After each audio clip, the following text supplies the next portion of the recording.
Okay, so in this video, I'm going to explain how to use spell cards. There are 4 different types of spell cards. There are quick play spell cards, ritual spell cards,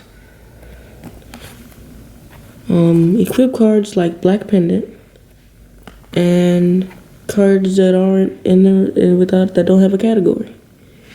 You can tell they don't have a category because they don't have any of the special symbols right here. Okay, so first I'm going to explain how to use spell cards that don't have any symbols on them. They're not in a specific category. This spell card is Fissure. Its effect allows me to select a monster my opponent controls and destroy it. So let's say my opponent had Alexandrite Dragon on the field. So let's put that right there. And let's say I had La Jinn on the field. La Jinn only has an attack of 1,800. And Alexandrite Dragon has an attack of 2,000, which makes it higher. So I summon my La Jinn, but I can't attack his Alexandrite Dragon because his Alexandrite Dragon has more attack.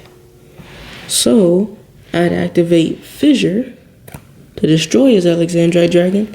The way my La Jinn won't attack him. And since he doesn't have any face down cards, he's open for a direct attack. So I'd attack him. And that's how you use normal spell cards. That's how I use Fissure. Just a quick example. Alright, now I'm going to explain how to use equip cards. Now let's say, again, that my opponent's monster was Alexandrite Dragon. Now let's say this time I didn't have Fissure. Instead, I had Black Pendant, the equip card. So, La Jinn has 1,800 and Alexandrite Dragon has 2,000. So, how am I going to get my La Jinn to attack his Alexandrite Dragon? Well, let's say I had Black Pendant in my hand, I'd activate it. Black Pendant, its effect is the equipped monster gains 500 attack.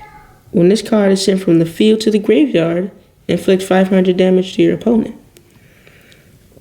So let's say I equip the Black Pendant to my La Jinn, giving him an attack of 2,300, and I attack Alexandrite Dragon. So then Alexandrite Dragon is sent to the graveyard. So that's how you use equip cards. Alright. Then let's say I wanted to activate this card, the quick play card, Mystical Space Typhoon. Alright, so let's say my opponent had Alexandrite Dragon, right? And let's say he had Trap Hole face down on the field. So let's say let's say I have Mystical Space Typhoon in my hand, and I want to summon my La Jinn, but I don't trust that face down card my opponent has. So I'd activate Mystical Space Typhoon to destroy it. And now, I destroyed his trap hole. But let's say I summoned my monster and he activates his trap hole. If I were to activate Mystical Space Typhoon, it wouldn't do anything because the card had already been activated. And it says, when the target one spell or trap card on the field, destroy that target.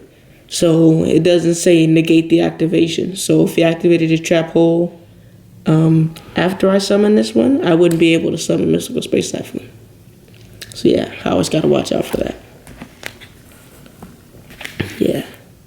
Alright. I'm gonna explain how to summon ritual cards. But I just completely forgot my Black Magician. Not Black Magician. Alright, now I'm going to explain how to ritual summon. So let's say I wanted to ritual summon my Magician of Black Chaos. I'd have to activate Black Magic Ritual. So Black Magic Ritual requires me to tribute monsters whose levels equal 8 or more. So let's say I had La Jinn and Alexandrite Dragon in my hand. So I'd activate Black Magic Ritual, and then I'd send La Jinn and Alexandrite Dragon to the graveyard. And then I'd be able to summon the Magician of Black Chaos. So yeah, that is how you use all the different types of spell cards. So goodbye.